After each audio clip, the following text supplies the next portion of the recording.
I'm Gail Thomas Strong, and welcome back to American Graduate Day on WFYI. It has been a rich and full day of wonderful community organizations and hearing terrific stories.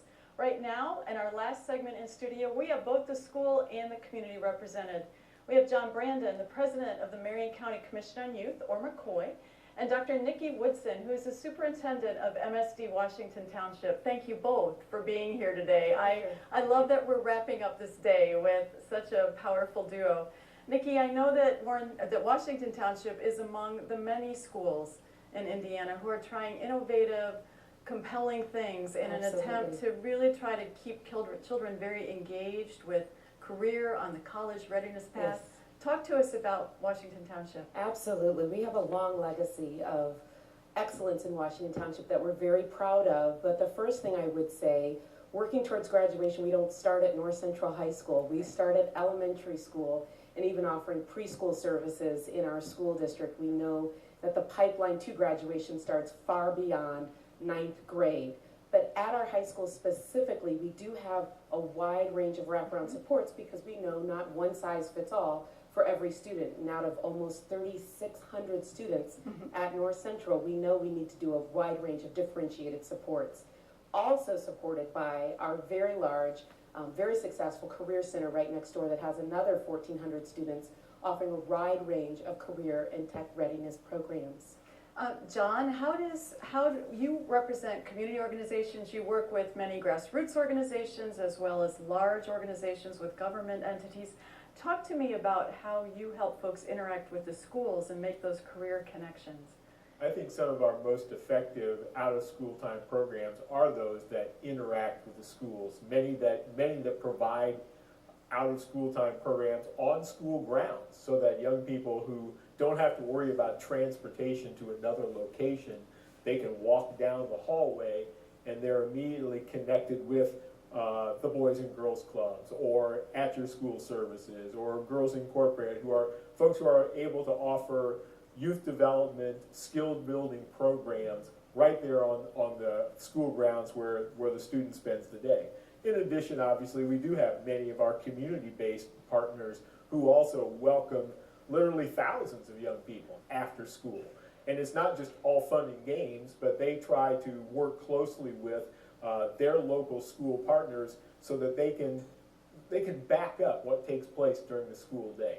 And by not necessarily providing organized classes like the school does, but by providing experiences in science, technology, engineering, and math, things like that build upon what a young person has spent the day in school learning.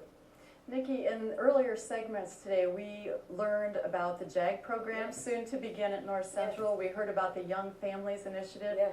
What do programs like that bring to your school day?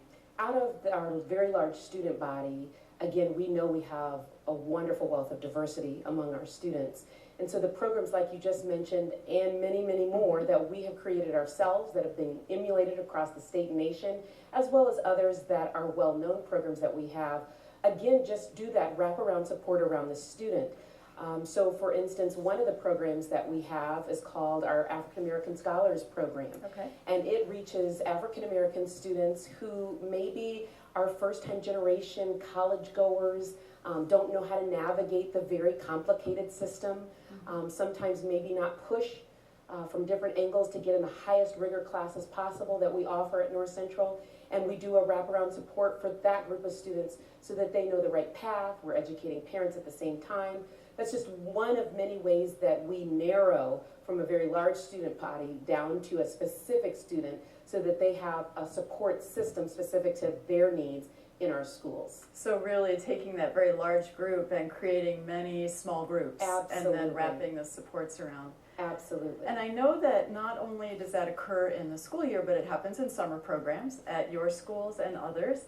Jon, just talk very quickly. We only have about a minute left. Sure. Talk to you about the thousands of young people who end up working in summer camps every year. Well, it's not just, there are lots of young people who get their first employment opportunity serving as junior counselors in summer camps. But I think it's going back to something that Nikki said, is that we've come to recognize that learning is not just something that takes place during the parameters of the school year, but we know that a lot of learning takes place in our summer programs. And in fact, that's an emphasis in many of our summer programs. We know that young people who don't keep their brains active in the summertime actually lose academic progress. So our summer programs have integrated intentional learning into their activities. So young people are experiencing reading in the summer, they're experiencing science programs, they're doing math games, all the things that are fun but keep their brains active and learning too. Jon and Nikki, thank you so much for being here today. I'm so grateful, and thanks to all of our guests who have participated on our panels throughout the day. We need you at home to get involved too. You can make a difference. Call the toll-free number and go to these websites to find out more. You can become an American Graduate Champion and make a difference. Thank you for being with us.